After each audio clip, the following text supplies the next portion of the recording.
Bem, Antônio, o título desse episódio é As Outras Reduções Jesuíticas na Província do Paraguai. Mas qual é mesmo o motivo da escolha desse título?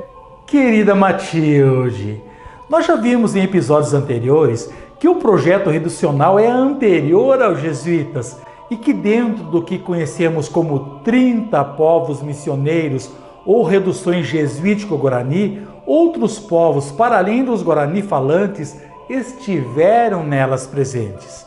No entanto, antes de entrarmos especificamente nos povoados missioneiros dos Guarani, temos de considerar que os jesuítas da província do Paraguai criaram povoados com outros povos indígenas no amplo território que formava aquela província.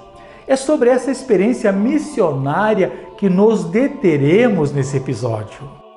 Então, vamos dar uma recorrida pelo espaço da província jesuítica do Paraguai para tratar do assunto? Sem dúvida, Matilde.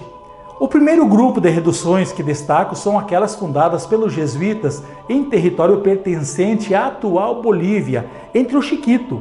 Foram 11 os povoados criados entre 1691 e 1767. Uma vez que boa parte da estrutura daquelas reduções encontra-se preservada, ainda hoje é possível vivenciar o espaço reducional do passado de forma mais integral. Na mesma Bolívia, tenho também de salientar as missões realizadas com os Xiriguano, um grupo Avá-Guarani que se deslocou da região brasileiro-paraguaia nos séculos XVI e XVII e se instalou próximo aos Andes. Já com relação ao Chile, tenho de dizer que aquele território esteve ligado à província jesuítica do Paraguai entre 1607 e 1624, quando passou a ser vice-província do Peru.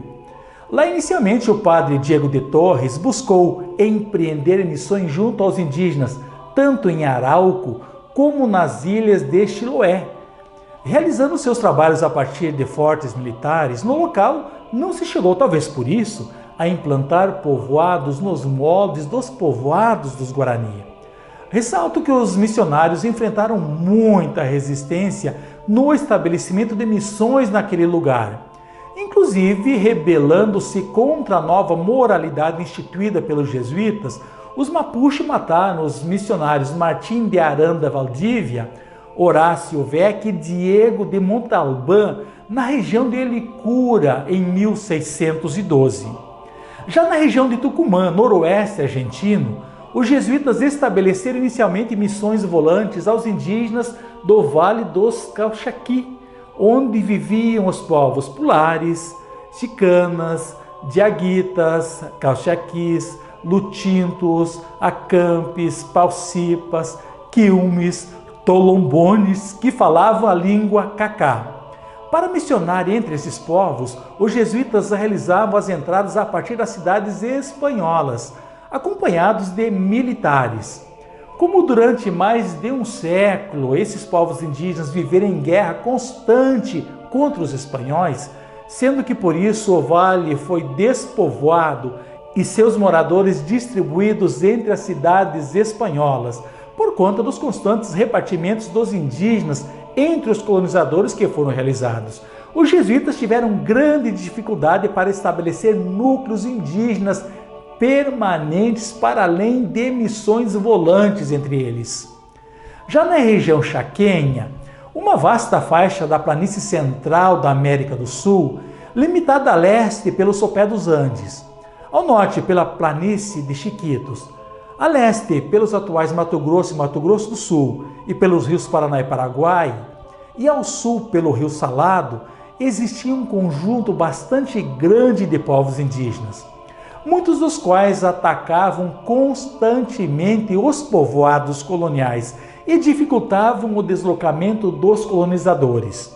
De forma sintética, o historiador Carlos Page dirá que as descrições dos primeiros conquistadores são tão contraditórias e confusas que é muito difícil estabelecer a identificação e localização de todas as nações que povoavam o Chaco. Muitos desses grupos étnicos refugiaram-se nas suas florestas impenetráveis para se protegerem da ameaça espanhola.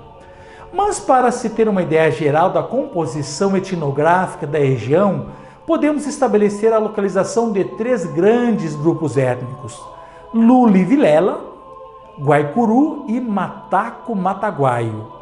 O primeiro grupo, localizado no Chaco Ocidental, era a população mais antiga que ocupava a região.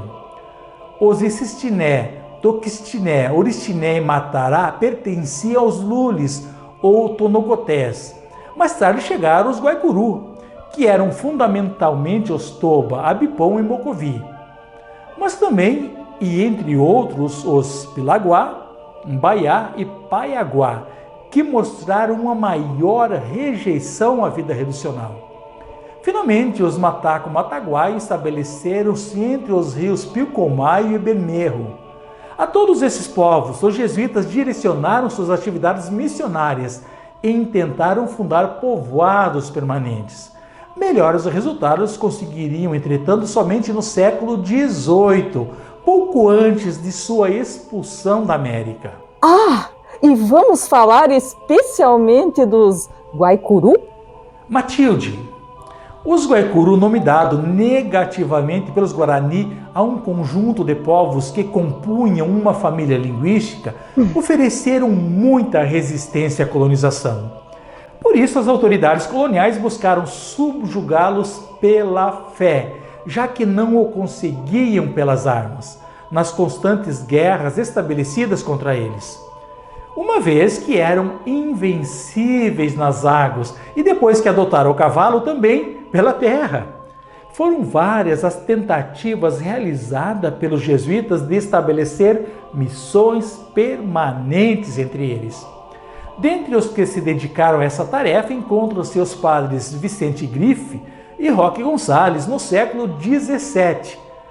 Assim como em outras tentativas, os missionários tiveram grande dificuldade de permanecer entre os Guaicurú e as missões tiveram de ser interrompidas diversas vezes por conta da reação dos indígenas, os quais não abandonavam seu modo de ser guerreiro e a constante mobilidade, chegando inclusive a matar o padre Romero.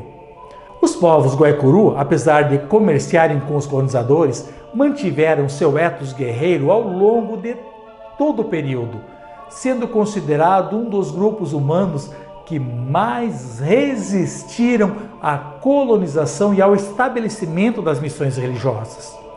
Os jesuítas conseguiram estabelecer reduções mais permanentes entre eles, como dissemos, somente no século XVIII. Essa característica belicosa chegaria até próximo do presente, tanto que o Império Brasileiro somente conseguiu fazer as pazes com uma de suas parcialidades, os Cadiuel, no século XIX, na guerra contra o Paraguai, quando esses lutaram ao lado dos brasileiros sob a condição de receber a guarida de suas terras.